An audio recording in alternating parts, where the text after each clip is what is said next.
네, 이 시간 오신 여러분들 주님의 이름으로 또 사랑하고 환영하며 축복합니다. 오늘 함께 보실 말씀은요, 사무엘상 5장입니다. 구약성경 사무엘상 5장 말씀 함께 보시겠습니다. 제가 가진 성경으로 구약성경 415페이지에 있습니다. 사무엘상 5장 함께 보시겠습니다. 우리 한 절씩 교독하면서 읽겠습니다. 제가 먼저 읽겠습니다. 블레셋 사람들이 하나님의 궤를 빼앗아 가지고 에베네셀에서부터 아스돗에 이르니라.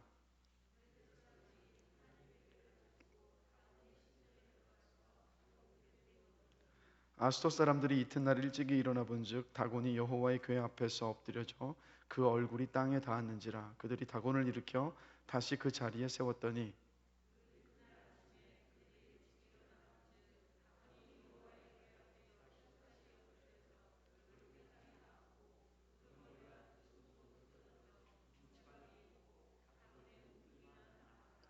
그러므로 다곤의 제사장들이나 다곤의 신전에 들어가는 자는 오늘까지 아스돗에 있는 다곤의 문지방을 밟지 아니하더라.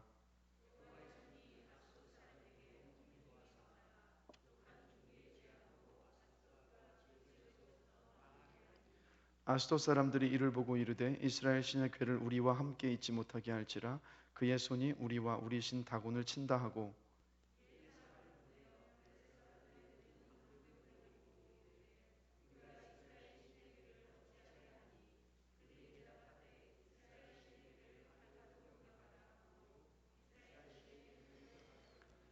그것을 옮겨간 후에 여호와의 손이 심히 큰 환란을 그 성읍에 더하사 성읍 사람들의 작은 자와 큰 자를 다 쳐서 독한 종기가 나게 하신지라.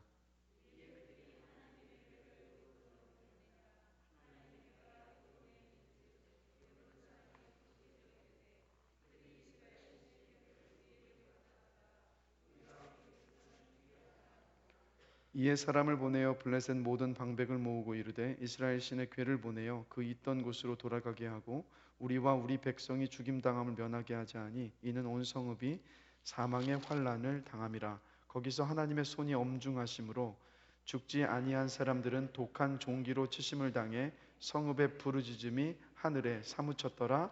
아멘. 지난주까지 나눴던 말씀을 잠시 한번 정리를 해보면 블레셋과의 전쟁이 벌어졌습니다. 그래서 이스라엘 백성들은 첫 번째 전쟁에서 지고 나서 하나님의 언약궤를 가지고 오면 전쟁에서 이길 것이라고 생각을 했습니다. 그러나 언약궤를 가져왔음에도 불구하고 아주 크게 졌죠. 그래서 3만 명의 병사가 죽었습니다. 또 지도자였던 홈니와 비느하스가 죽었습니다. 그리고 하나님의 법궤를 빼앗겨 버렸어요. 그리고 이 소식을 들었던 당시의 대제사장이자 또 사사였던 엘리가 충격을 받아서 그만 죽었습니다. 아마도 우리가 지금 이 말씀을 대하면서 생각하는 것보다 당시의 이스라엘 백성들이 받았던 충격은요 훨씬 더 컸을 겁니다. 하나님께 선택받은 백성인데 또 하나님의 법궤가 함께 있었는데 하나님의 임재를 상징하는 법궤가 있었는데 그것도 이방 블레셋에게 참패를 당했다. 전쟁에서 졌다. 아마도 굉장히 큰 충격이었을 거예요. 그래서 사무엘상 4장을 보면 굉장히 절망적인 어조로 끝맺고 있는 모습을 보죠. 하나님의 궤를 빼앗겼으므로 영광이 이스라엘에서 떠났다 하였더라. 그 전쟁의 참패 속에서 또 지도자들을 잃고 궤를 빼앗겨버린 그 상황에서 하나님이 계시지 않고 하나님께서 자신들을 버렸다라는 그런 절망감 속에 빠져 있었던 겁니다. 그러나 여러분, 우리 하나님은 어떤 분이십니까? 사람의 실패와 불신 속에서도 당신께서 만유의 주인이시고 주관자시라는 것을 항상 보여주시는 하나님이십니다. 그래서 여러분 이것을 기억하셔야 돼요. 우리 눈에 보이는 것이 전부라고 여기시면서 쉽게 어떤 것을 속단하시지 말게 되시기를 주님의 이름으로 기도합니다. 왜냐? 그 모든 일들을 판가름 짓고 결론을 지으시는 분은 저와 여러분들이 아니라 누구십니까? 모든 것의 주관자 되시는 하나님이시기 때문이라는 거예요. 그래서 당시에 이스라엘 백성들은 절망적으로 하나님의 궤를 빼앗겼으니까 하나님의 영광이 이스라엘을 떠났다, 하나님이 우리를 버리셨다, 그냥 눈에 보이는 것만 보고 절망하고 있었어요. 그러나 오늘 본문 사무엘상 5장 속에 보면 하나님은 그들을 버리셨던 것이 아니라 하나님의 또 다른 뜻과 계획 속에서 새로운 일들을 이루고 계셨다라는 것을 오늘 본문이 분명히 말씀해 주고 있다는 거예요. 그래서 여러분, 오늘 본문을 설명을 드리면 이스라엘 전쟁에서 승리한 블레셋은요, 언약궤를 가져가서 블레셋의 도시 중 하나인 아스돗에 가져갑니다. 그리고 그곳에 법궤를 어느 곳에 두냐면 다곤 신전 안에 두었어요. 다곤 신이라는 것은 머리가 이 물고기 모양을 하고 있는 이 풍요의 신입니다. 풍요의 신, 바로 저 그림처럼요. 마치 인어공주 같죠? 그래서 이 블레셋이 원래 해양 민족이었기 때문에 자기들이 믿는 해양 신과 그리고 이제 블레셋 이 가나안 땅에 도착해서 이 풍요의 신과 합성해서 만든 그런 신의 모습, 이게 바로 다곤 신이에요. 이 신전에 하나님의 법궤를 가져다 두었던 겁니다. 왜 그랬냐면 당시의 전쟁은요, 그냥 사람과 사람 사이의 전쟁으로 여기지 않았어요.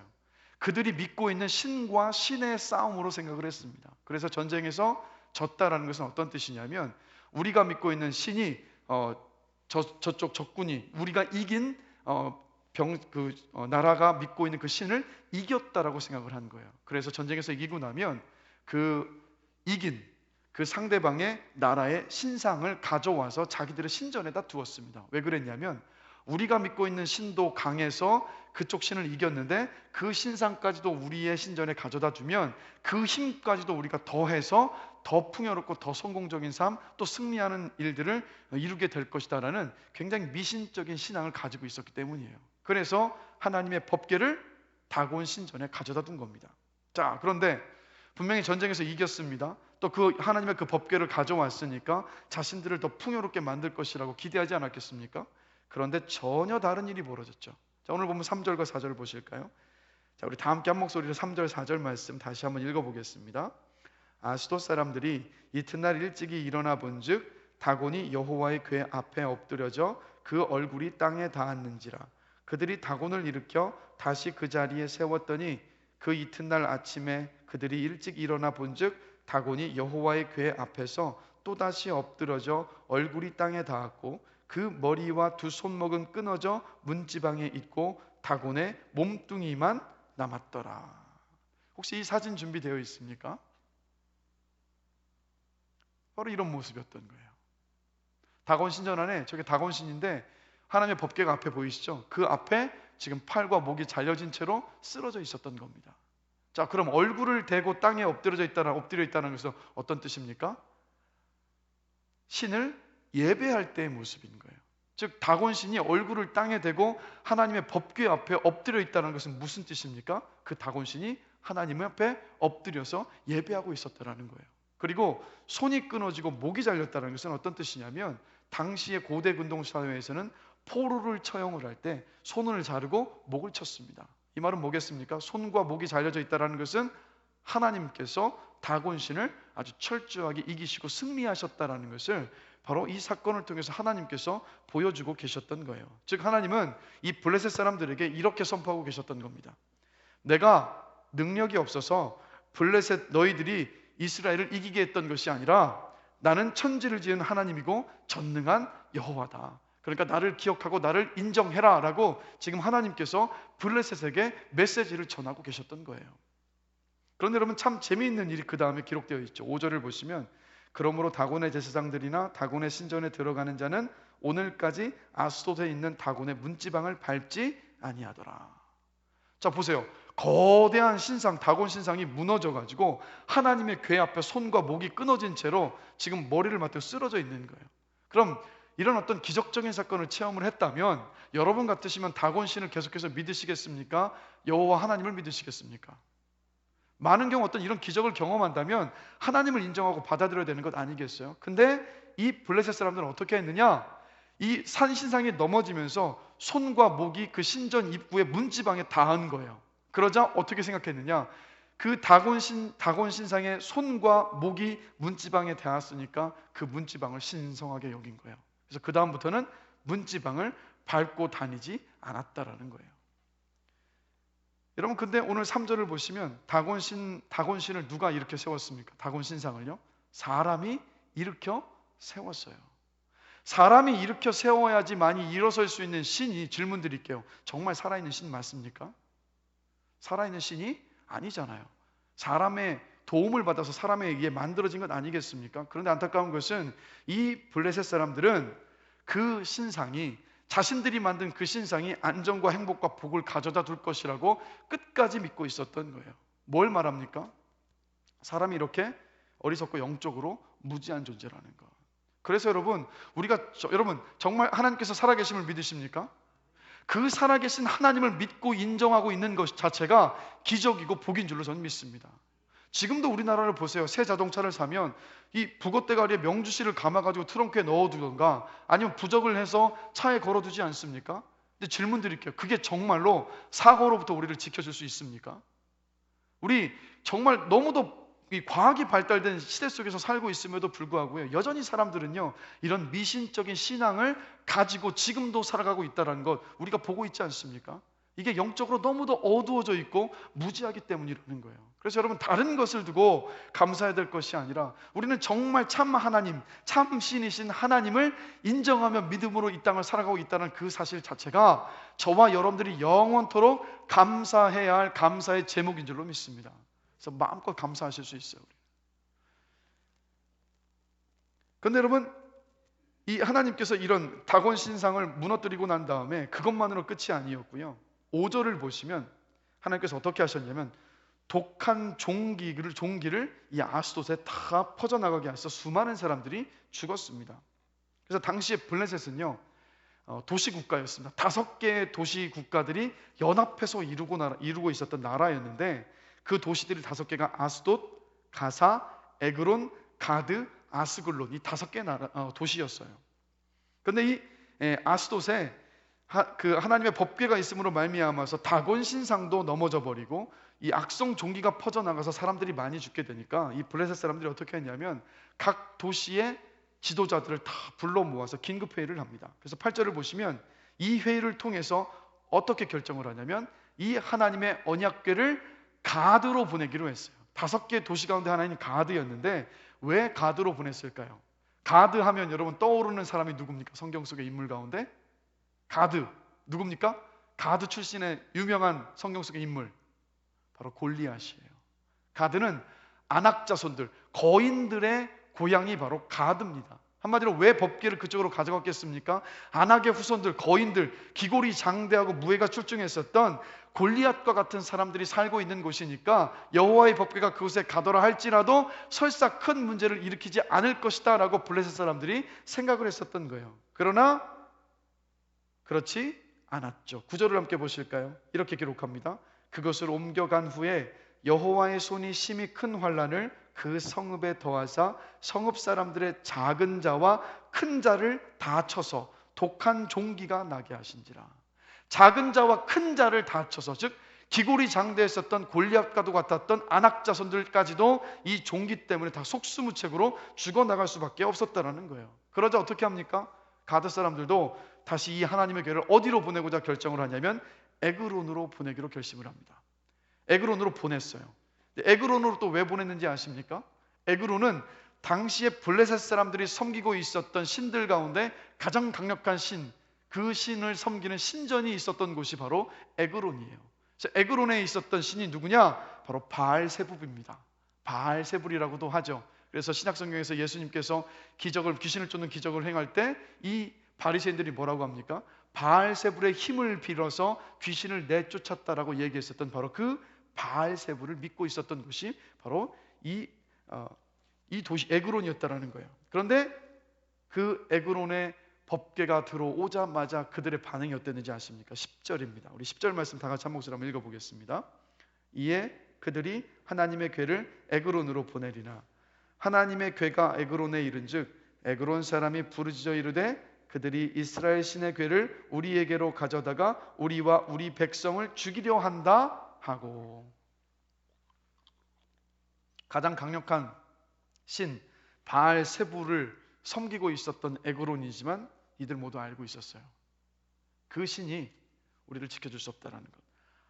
여호와 하나님께서 퍼뜨리는 그 악성 종기로부터 우리를 지켜줄 수 없다라는 것을 이들은 다 알고 있었어요. 그럴 수밖에 없지 않습니까? 사람의 손으로 만들었으니까. 그래서 결국 블레셋은요 하나님의 그 언약궤를 이스라엘로 다시 돌려보내기로 결정을 내립니다. 그래서 다음에 살펴볼 사무엘상 6장을 보면 블레셋 사람들이 이 하나님의 언약궤를 다시 이스라엘로 돌려보내는 그 과정을 기록을 하고 있어요. 자, 그러면 오늘 이 사건들을 통해서, 이 사무엘상 5장을 통해서 하나님께서 저와 여러분들에게 말씀하시고 싶은 것은 무엇일까요, 여러분? 두 가지를 한번 나눠보려고 합니다. 먼저는 하나님께서 지금 뭘 지금 말씀하고 계시냐면, 하나님을 우리 입맛대로 재단하지 말고 있는 그대로 받아들이라고 하나님께서 말씀하고 계신 거예요. 여러분, 이스라엘 백성들은요, 하나님께서 영광을 보여주실 것이라 확신하고 하나님의 궤를 블레셋과의 전쟁터로 가져왔습니다. 그냥 그것만 가져오면 하나님이 그냥 자동으로 임할 것이라고 생각을 했으니까요. 그러나 이들의 기대와는 달리 하나님은 당신의 영광을 보여주시지 않으셨습니다. 그 결과가 뭐였습니까? 아주 충격적인 대패였어요. 자, 그런데 이상한 것은 택하신 백성인 이스라엘 백성들이 전쟁터에 하나님의 법궤를 가져와서 하나님의 그 영광을 기대하고 바라고 있었는데, 그때는 영광을 나타내지 않으셨어요, 우리 하나님께서. 그런데 이미 그 법궤가 빼앗겨서 마치 사람의 눈으로 봤을 때는 하나님께서 패배하신 것처럼 보여지는 그 상황이지 않았습니까? 그런데 그 상황 속에서 하나님께서 어떻게 하셨느냐? 당신의 영광을 아주 풍성하게 보여주셨다는 거예요. 그래서 오늘 본문을 잘 보시면 여호와의 손이라는 표현이 자주 나오고 있는 것을 우리가 볼 수 있습니다. 6절에 보시면 여호와의 손이 나오고요, 그리고 9절에도 보시면 여호와의 손이 나오죠. 그리고 11절에도 보면 여호와의 손이 나옵니다. 여호와의 손은 무엇을 상징하느냐? 하나님의 능력을 묘사하는 표현이 바로 여호와의 손이에요. 그리고 6절을 보시면 특별히 6절 다시 한번 제가 읽겠습니다. 상반절을 여호와의 손이 아스돗 사람에게 엄중히 더하사라고 기록을 하고 있어요. 엄중히 더하다. 이 엄중히라는 단어는 히브리어로 어떤 단어냐면 카베다라는 단어입니다. 근데 이 단어에서 어떤 단어가 파생이 되어 나오는지 아십니까? 카보드라는 영광이라는 단어가 이 단어에서 파생이 되어져 나오는 거예요. 즉 하나님은 이 성경을 기록하시면서 하나님의 손을 통하여서 블레셋 진영 가운데, 블레셋 그 나라 가운데 하나님의 영광을 드러내셨다라는 거예요. 하나님의 그 영광을. 이스라엘 백성들이 기대하고 바랄 때는 영광을 드러내시지 않으셨습니다. 그런데 하나님의 궤를 빼앗겨서 패배하고 하나님께서 지시고 능력이 없으신 것처럼 보였던 그때에는 하나님께서 그곳에서 당신의 영광을 온전히 드러내셨다라는 거예요. 여러분, 이게 뭘 말씀하고 있습니까? 하나님은요, 우리의 뜻과 바람대로 일하시는 분이 아니시라는 거예요. 하나님은 자유하셔서 당신의 선하신 뜻대로 언제고 자유롭게 행하시는 하나님이십니다. 그래서 이런 하나님을 우리가 대할 때 우리의 생각과 우리의 눈으로는요, 이해되지 않을 때가 여러분 있어요.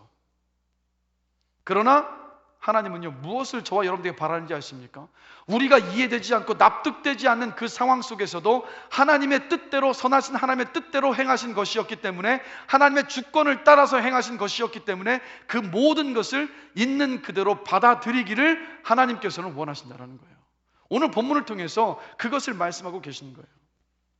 그래서 여러분, 10계명의 1계명이 뭡니까? 출애굽기 20장 3절을 보면 너는 나 외에는 다른 신을 너에게 두지 말라라는 말씀이에요. 2계명은 뭡니까? 출애굽기 20장 4절에서 5절을 그대로 읽어드리면 너를 위하여 새긴 우상을 만들지 말고 또 위로 하늘에 있는 것이나 아래로 땅에 있는 것이나 땅 아래 물속에 있는 것에 어떤 형상도 만들지 말며 그것들에게 절하지 말며 그것들을 섬기지 말라. 자, 언뜻 보면요, 1계명과 2계명이 굉장히 비슷해 보입니다. 그런데 비슷한 계명이 아니에요. 1계명은 뭘 말하고 있냐면 엉뚱한 신을 섬기지 말라 해요. 진짜 하나님이 아닌 것들을 섬기지 말라가 바로 1계명이고요. 두 번째 계명은 어떤 뜻이냐면 옳은 신인 하나님을 엉뚱하게 섬기지 말라라는 계명이에요. 자, 이스라엘 백성들은요, 1계명 잘 지켰습니다. 진짜 참 신이신 하나님을 섬긴 것은 맞았어요. 그건 정말 잘했어요, 이스라엘 백성들이. 그러나 문제는 뭐냐? 그 옳은 신이고 참 신이신 하나님을 엉뚱하게 섬겼던 사람들이 바로 이스라엘 백성들이었다는 거예요. 어떻게 생각했습니까? 하나님이 법궤만 가져오면, 즉 그냥 자동적으로 임하시는 하나님, 자기들의 뜻하는 대로 원하는 대로 움직일 수 있고 자신들의 바람이라면 무엇이든지 다 들어주셔야만 하는 그런 분으로 하나님을 섬기고 있었던 거예요. 참 하나님을 섬기고 있는 것은 맞았지만 엉뚱한 방법으로 섬겼던 이들이 바로 여러분 이스라엘 백성들입니다. 그런데 여러분, 이스라엘의 모습을 보면서 우리가 생각해 봐야 되는 것은 뭐냐? 혹시 우리가 하나님을 엉뚱하게 믿고 섬기고 있는 것은 아닌가? 우리 자신을 돌아볼 수 있어야 한다는 거예요. 질문 드릴게요. 하나님을 온전히 있는 그대로 하나님을 잘 섬기고 계십니까? 아니면 이스라엘 백성들처럼 엉뚱하게 혹시 섬기고 계시지는 않으십니까? 여러분, 어떤 것이 엉뚱하게 하나님을 섬기는 거냐면 성경에서 하나님께서 말씀하시는 당신에 대해서 계시하신 거잖아요.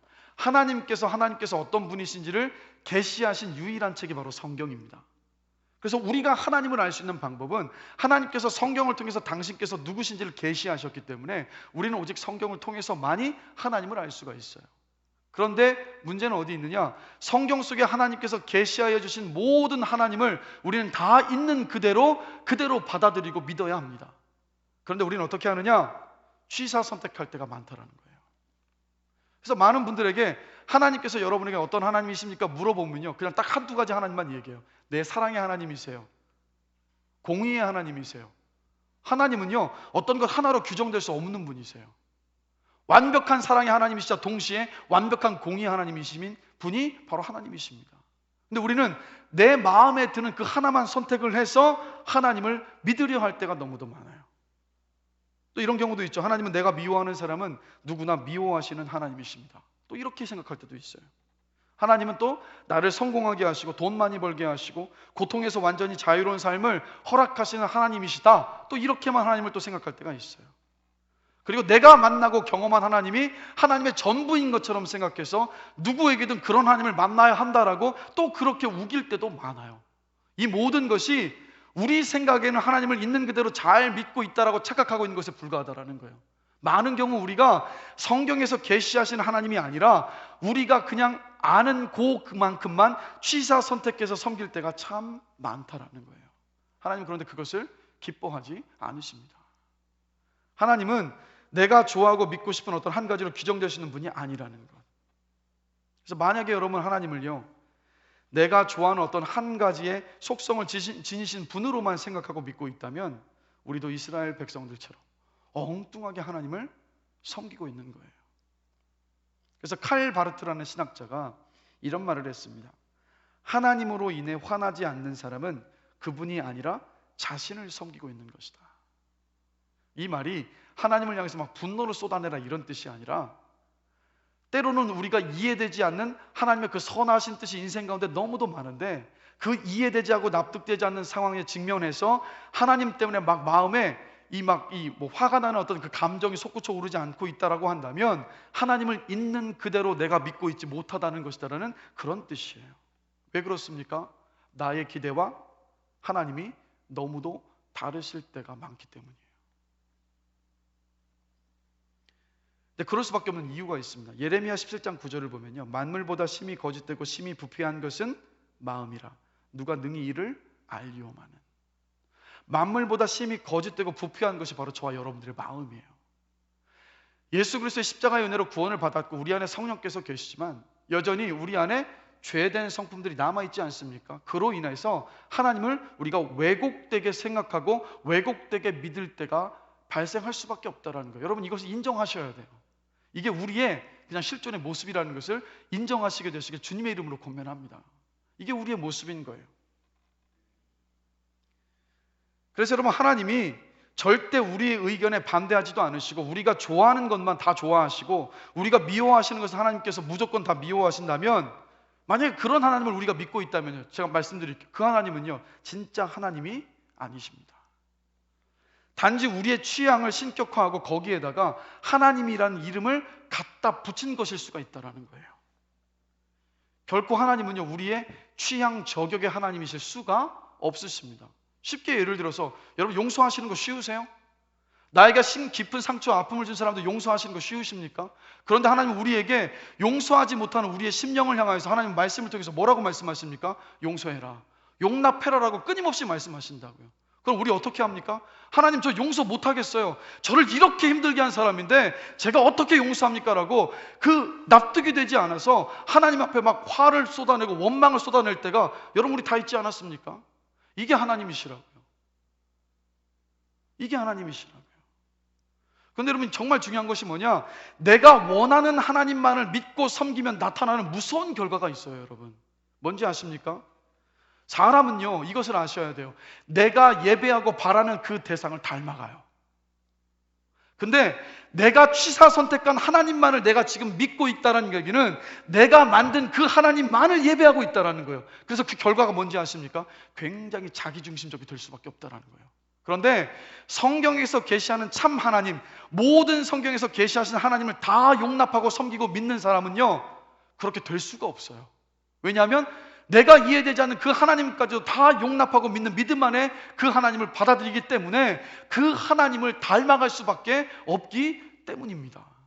그래서 여러분, 우리 자신을 점검해 보면서 나는 성경에서 말씀하고 있는 그 하나님을 다 믿고 있는지, 아니면 내가 원하고 바라는 그 하나님만을 믿고 있는지, 우리 자신을요, 여러분 냉정하게 점검해 볼 수 있게 되기를 전 주님의 이름으로 간절히 기도합니다. 그래서 여러분, 내가 원하는 하나님만을 죄송합니다. 그래서 여러분, 이 고대 시대에 보면요, 정복의 신을 섬기는 민족들이 많았는데 그들의 모습이 어땠는지 아십니까? 정복의 신을 섬기고 있던 민족들은 하나같이 점점 잔인해지고 폭력적으로 변해갔다고요. 그래서 성 어거스틴은 또 이 그리스도인 우리를 향해서 이런 말을 했습니다. 스트레스와 근심과 걱정과 다툼과 질투와 불만족이 모두 우리가 가짜 신을 위에 세운 제단에서 피어오르는 연기와도 같다라고 얘기했어요. 정말 맞지 않습니까? 그래서 이 연기를 따라가다 보면 하나님에 대해서 왜곡되거나 불완전한 시각을 내가 가지고 있다는 것을 발견할 수 있다는 거예요. 그래서 J.D. 그리어가 쓴 하나님을 하나님 되게라는 책을 보면요, 우리가 믿는 하나님을 진단해 볼 수 있는 몇 가지 그 예를 들어주고 있는데 이게 굉장히 도움이 되더라고요. 여러분, 한번 제가 읽어드릴 테니까 내가 지금 믿고 있는 하나님은 어떤 분이신가 스스로 한번 점검해 볼 수 있길 원해요. 다른 사람에게 가혹하고 비판적인 편이라면 은혜로우신 하나님을 경험하지 못했기 때문입니다. 두 번째, 주변 사회와 충돌하는 경우가 좀처럼 없다면 그 하나님은 초월적이지 않으신 하나님이십니다. 걱정이 많다면 내가 믿는 하나님은 지혜롭고 주권적인 성경의 하나님이 아니십니다. 죄책감을 떨쳐낼 수 없다면 그 하나님은 구속자, 구원주 하나님이 아니십니다. 항상 신학에 관한 논쟁만 벌일 뿐 누구에게도 예수님에 대해 이야기하지 않는다면 하나님은 구세주가 아니라 교수에 불과합니다. 마지막, 남들이 가진 것을 늘 부러워하면 하나님은 영광스럽지도 않고 충분하지도 않으신 하나님이십니다. 우리가 진짜 성경에서 계시하고 있는 하나님을 있는 그대로 다 만났다면 우리가 완벽할 수는 없겠지만, 그러나 조금 전에 말씀드린 이 안에서 우리가 자유함을 누리게 될 수 있을 것으로 저는 믿습니다. 하나님은 그것을 원하신다는 거예요. 그래서 여러분, 저와 여러분들 선택과 결정을 내릴 수 있어야 합니다. 내려야 돼요. 어떤 선택과 결정이냐? 내가 안위함과 위로를 받기 위해서 내가 스스로 재단한 하나님이 아니라 때로 내 생각과 다른 길을 제시하셔서 나를 혼란스럽게 만드시기도 하시지만, 그러나 무한하시고 지혜로우시고 선하신 뜻을 따라서 주관하시는 하나님을 믿을 것이냐, 이것을 여러분, 저와 여러분들이 선택하고 결정해야 한다는 거예요. 하나님은 뭘 원하시는지 아십니까? 우리의 마음대로 취사 선택해서 재단하신 하나님이야. 재단한 하나님이 아니라 성경에서 당신께서 보여주신 모든 하나님을 있는 그대로 믿고 섬기기를 우리 하나님은 원하십니다. 그래서 저와 여러분들 기도해야 될 것이 무엇이냐? 이거예요. 하나님 아버지, 저 자신을 낮추어서 하나님께서 성경에서 계시해 주신 그대로 그 하나님을 믿고 따르며 섬길 수 있도록 저를 이끌어 주시옵소서라고 끊임없이 저와 여러분들이 기도해야 될 줄로 저는 믿습니다. 하나님의 말씀이라면 때로 이해할 수 없을지라도 기꺼이 받아들이고 듣겠습니다라고 또 저와 여러분들이 기도할 수 있게 되기를 바라요. 오늘 이 밤에 기도하실 때도 여러분, 잠시 우리의 어떤 필요와 우리 해결받아야 할 그 문제를 잠시 내려놓으시고, 말씀을 나눴던 것처럼 나는 성경에 어떤 하나님을 믿고 있는가 우리 자신을 돌아보면서, 하나님 아버지, 하나님께서 계시하여 주신 그 하나님을 제가 온전히 믿을 수 있는 그 길로 이끌어 주십시오. 성령님, 저를 도와주셔서 그 하나님을 잘 알고 깨달아 알 수 있도록, 믿을 수 있도록 이끌어 달라고 우리 함께 기도할 수 있게 되길 주님의 이름으로 간절히 축원합니다. 그럴 때 비로소 여러분, 충분하시고 영원히 지혜로우시고 무한하신 그 하나님께로부터 주어지는 깊은 만족과 기쁨을 누리게 하시는 줄로 저는 믿습니다. 제가 이번 주에요, 지난 월요일 날부터 저희 셋째 고모님께서 돌아가셔서 그 장례를 치르고 올라왔습니다. 저희 셋째 고모님은 40년 동안 목사님이신 우리 고모부 목사님과 함께 항상 어떤 교회에서 목회를 하셨냐면, 시험에 들어서 성도들이 다 떠나간 교회에 항상 부임해 가셔서 약 40년이라는 그 시간 동안에 항상 그 교회들을 주님의 마음으로 품고 섬기시면서 다시 교회를 회복시키시는 그 사역들을 계속해서 하셨어요. 그래서 한 교회가 조금 괜찮아지면, 다시 회복이 되어지면 또다시 그 상처받고 깨진 교회로 또다시 부임해 가셔서 또 그곳을 섬기시는 그 목회 사역을 한평생 하셨습니다. 근데 올해 68세의 나이로 저희 고모님께서 췌장암으로 7개월 정도로 고생하시다가 임종하셨어요. 근데 사실 고모님께서 돌아가셨을 때 하나님께 사실 이렇게 제가 기도했습니다. 하나님, 왜 이렇게 고모를 빨리 데려가십니까?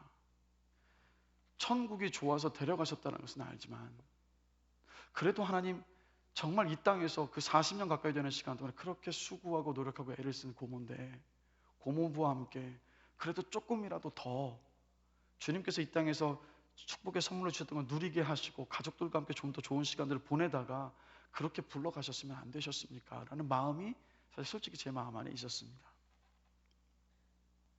그런데 장례식 기간을 통해서 가족들과 함께, 특별히 고모의 두 딸들, 고모부와 함께 대화를 함께 나누는 그 시간들 속에서 하나뿐인 아들까지도 기쁨으로, 내가 죄인이었을 때, 우리 모두가 다 죄인이었을 때 기쁨으로 내어주셨던 하나님의 사랑을 생각하게 됐어요. 그렇게 우리를 사랑하시는 하나님이시라고 한다면 이 땅 가운데 조금 내가 이해되지 않는 그 모든 일들 속에서도 그 모든 것들이 하나님의 사랑하심 안에서 행하신 것이다라는 그 믿음의 자리에까지 가게 됐어요. 그러고 나니까 비록 여전히 고모를 볼 수 없다는 마음에 또 슬퍼하시는 고모부와 또 그 사촌 2명을, 그 딸들 2명을 보면서 마음이 여전히 아프고 눈물 지을 수밖에 없지만, 그러나 우리 온 가족 모두가 다 하나님의 깊은 위로를 경험할 수 있었습니다. 그래서 여러분, 우리가 이해되고 납득되는 하나님만을 믿으려 하기보다는 때로는요, 납득되지 않는 순간들도 있을 수 있습니다.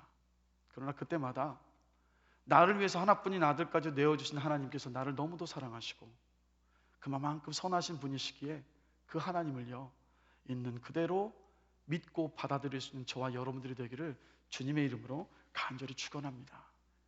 두 번째로요, 오늘 본문 속에서 하나님께서 말씀하시고 싶으신 것은, 하나님은 세상에서 우리가 하나님의 그 영광을 드러내기를 원하신다라는 거예요. 여러분, 하나님의 언약궤가 움직여간 곳이 아스돗과 가드와 에그론이었습니다. 그리고 하나님은 그 블레셋 한복판에서 당신의 영광을 드러내셨어요. 그래서 이 블레셋 사람들이 그 하나님의 영광이 나타났을 때를 경험하면서 이렇게 고백하고 있는 모습을 봅니다. 7절에 보면, 이스라엘 신의 궤를 우리와 함께 있지 못하게 할지라 그의 손이 우리와 우리 신 다곤을 친다. 11절에서 또 이렇게 고백하죠. 이스라엘 신의 궤를 보내어 그 있던 곳으로 돌아가게 하고 우리와 우리 백성이 죽임당함을 면하게 하자. 또 12절입니다. 죽지 아니한 사람들은 독한 종기로 치심을 당해 성읍의 부르짖음이 하늘에 사무쳤더라. 이스라엘 안에서는 패배하게 하셔서 영광을 드러내지 않으셨던 하나님이십니다. 그런데 이방 땅에서 하나님은 영광을 드러내셨어요. 온 블레셋 사람들이 살아계신 하나님을 인정했고 하나님의 그 영광을 인정했습니다. 마치 하나님께서 이렇게 선포하고 계신 것 같아요. 천하 만물의 주인은 나다. 이 세상은 내가 통치하고 나는 이스라엘 땅에서뿐만이 아니라 이방 땅에서도 영광 받기를 원한다라고 하나님께서 선포하고 계신 것 같아요. 여러분, 이방 땅에서도 영광 받기를 원하시고 당신의 영광을 드러내시길 원하시는 하나님은요, 당신의 영광을 교회 안에서만 드러내기를 원치 않으십니다. 하나님은 이 교회 건물만 환하게 밝히셔서 하나님의 영광으로 밝히기를 원하시는 것이 아니라 여러분이 살아가시는 가정에서, 직장에서, 일터에서, 학교에서, 그리고 아직도 복음이 들어가지 않은 그 모든 선교지에서 우리 하나님은 당신의 영광을 드러내기를 원하십니다. 그것을 오늘 본문을 통해서 하나님께서 말씀을 하고 계신 거예요. 그런데 누구를 통해서 하나님의 그 영광을 보여주기를 원하실까요? 바로 저와 여러분들을 통해서요. 바로 저와 여러분들을 통해서. 그럼 질문 드릴게요. 어떻게 우리의 삶 속에서 하나님의 영광을 드러낼 수 있을까요? 다른 데 있지 않습니다. 바로 말씀에 대한 순종을 통해서 하나님의 영광이 드러납니다. 여러분, 지금 우리가 21세기를 살고 있는데 20세기에는요 그 이성, 어떤 절대 이성을 좀 중시했던 그런 시대이지 않았습니까? 그래서 이제 복음을 전하는데 하나님을 내가 볼 수가 없어서 믿지 못하겠습니다. 하나님 보여주면 내가 믿겠습니다. 이렇게 말하면 이렇게 답변할 수가 있었어요. 하나님을 보여드릴 수가 없습니다.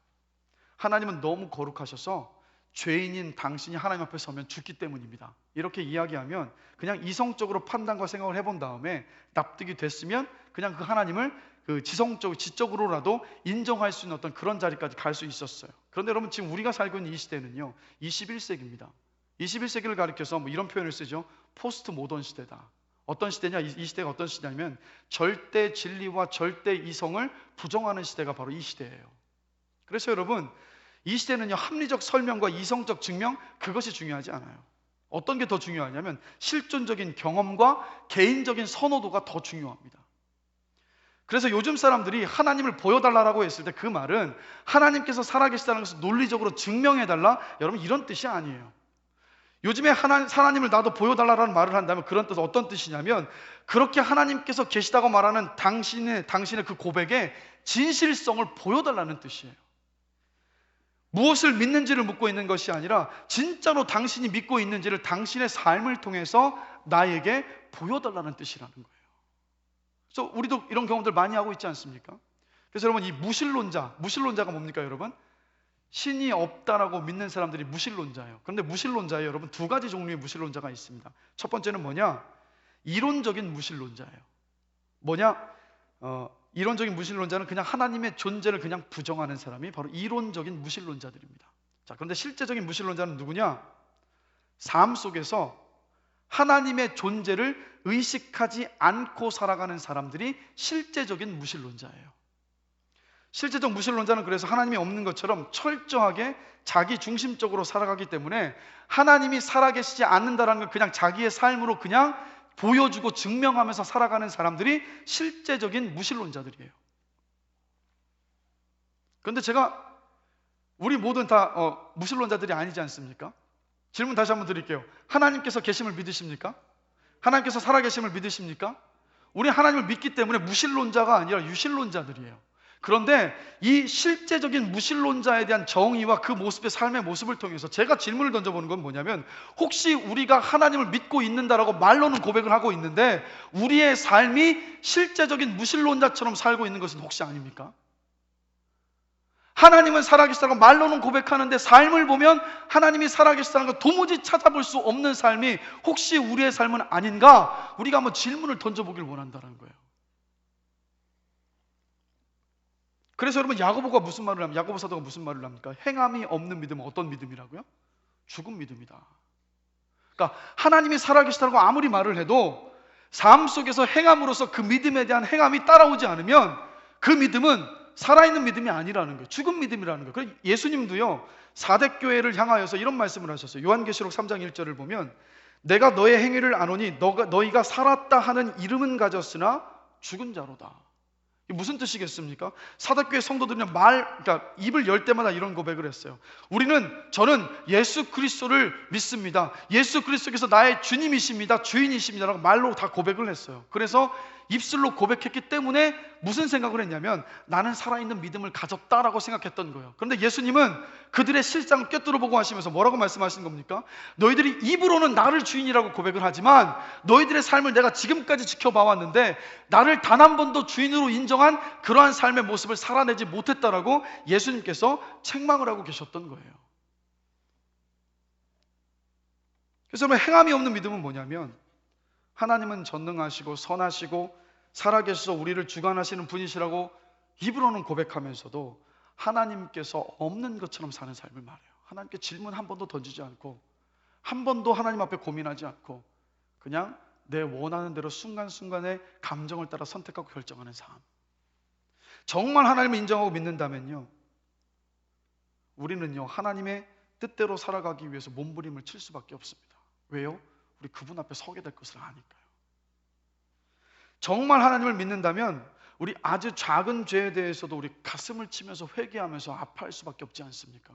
왜요? 우리가 믿는 그 하나님이 거룩하셔서 어떠한 작은 죄 하나도 그 하나님 앞에는 용납되지 않음을 우리가 알기 때문에.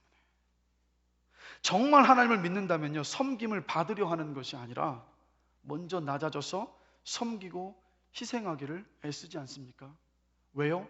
그 하나님께서 먼저 나를 위해서 낮아지셔서 죽기까지 희생하시고 섬기셨기 때문에.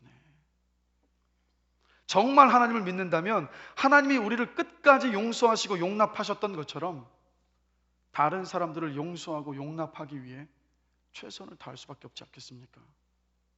정말 하나님을 믿는다면 하나님께서 우리를 끝까지 기다려주시고 포용하셨던 것처럼 우리 주변에 많은 사람들을 기다려주고 다름을 인정하면서 포용하기를 노력할 수밖에 없지 않겠습니까? 그래서 제가 간절히 바라는 것은요, 우리가 하나님을 믿는다라고 이야기하면서 실제적인 무신론자처럼 이 땅을 살아가는 것이 아니라 입술로 고백한 만큼 최선을 다해서 하나님의 뜻대로 살아갈 수 있는 저와 여러분이 되기를 주님의 이름으로 간절히 축원합니다. 그럴 때 우리의 삶을 통해서 하나님의 살아계심이 보여질 수 있어요. 그래서 저와 여러분들은요 하나님을 보는 창입니다. 믿지 않는 사람들이 우리를 통하여서 하나님을 볼 수 있는 창문이 바로 저와 여러분들이에요. 이 사명을 끝까지 잘 감당할 수 있게 되게 주님의 이름으로 간절히 축원합니다. 그러니까 제가 알고 지내는 지인분 가운데 은퇴하신 목사님이 계십니다. 벌써 나이가 80이 다 되셨는데, 근데 새파랗게 젊은 저를 대하실 때마다요 어떻게 깍듯하게 대해주신지 모르겠어요. 근데 저한테만 그렇게 대하시는 게 아니라 그냥 당신보다 나이 어린 모든 사람을 대할 때 너무 깍듯하게 대하세요. 그리고 저에게 섬김을 받으셔야 됨에도 불구하고 먼저 섬겨주세요. 근데 이것이 단회적인 게 아니라 항상 만나 뵐 때마다 섬겨주시고 다른 사람들을 섬기시기 위해서 최선을 다하는 모습을 봐요. 근데 제가 이 목사님의 모습을 볼 때마다 누가 생각나는지 아십니까? 우리 주님이 자꾸 생각이 나요. 아, 우리 주님이 저렇게 하셨지. 아, 이 목사님은 우리 주님 정말로 사랑하시는구나 하면서 그 목사님을 통해서 우리 주님을 보게 되더라고요. 그러면서 제 마음 안에 이런 결심을 계속 그 분을 뵐 때마다 갖게 되는 거예요. 나도 나이가 들면 저런 모습이고 싶다. 나도 저런 모습으로 낮아지고 겸손해서 섬기고 싶다. 나도 내 삶 속에서 예수님의 모습이 드러날 수 있으면 좋겠다는 마음의 소원을 품게 되더라고요. 여러분, 여러분의 삶이요 정말 완벽이 아니라 삶의 어떤 작은 부분에서 주님의 모습이 드러나서 하나님의 살아계심을 여러분의 삶으로 증명하시는 복된 삶이 되시길 주님의 이름으로 축복합니다. 그 삶을 보고 누군가 한 사람이요 하나님을 보고 예수 그리스도를 생각하고 주님을 영접할 수 있다면, 그러면요 여러분의 인생은 성공한 인생입니다. 한 영혼을 살렸으니까요. 그러한 복된 인생이 되시기를 다시 한번 주님의 이름으로 축원합니다. 말씀을 마무리하겠습니다. 여러분, 믿음은요 단순히 믿는 것뿐만이 아니라 사는 겁니다. 믿음은 지적인 동의가 아니라 주님을 신뢰하면서 순종하며 사는 것이 바로 믿음입니다. 그래서 저와 여러분들이 진리를 외치기만 하고 살지 않는 실제적인 어떤 무신론자의 삶이 아니라 진리를 믿고 진리를 외치는 만큼 주의 뜻대로 살기를 최선을 다할 수 있게 되기를 주님의 이름으로 간절히 축원합니다. 그래서 여러분의 삶이, 우리의 삶이 하나님의 영광을 여러분이 계신 그 자리에서, 가정이든 직장이든 학교든 교회에서든 어느 곳에서든 하나님의 살아계심을 드러내시고 하나님을 하나님 되게 하시는 아름답고 주님께서 기뻐하시는 삶이 되시기를 주님의 이름으로 다시 한번 축원합니다.